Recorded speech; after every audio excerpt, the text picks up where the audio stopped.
Hey guys, welcome back to our channel. In this tech tutorial video, we're going to show you how we can insert a text box to your documents on Microsoft Word and fill it with text to customize it. So let us get started right away. Access the Microsoft Word document you would like to edit.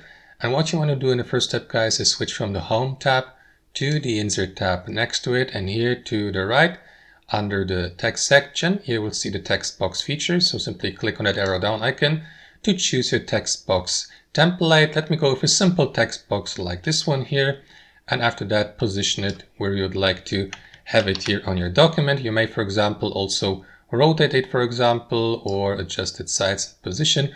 That's the difference between a normal text box and normal text like this here. Normal text can be rotated, but if you place your or add your text to a text box, you will be given the opportunity to rotate your text to make it look like that one here, for example. So double click on the text in the text box and fill it with text, like for example, test 1, 2, 3, 4, and so on and so forth.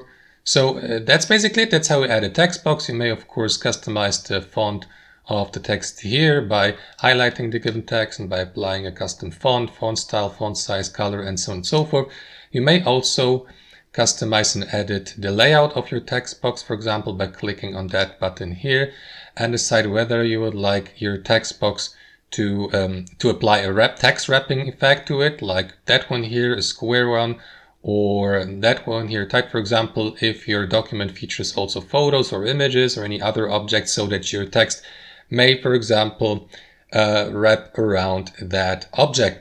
And that's basically it, guys. That's how we do it. I hope you enjoyed this video, got some value from it, and we'll see you next time on our channel.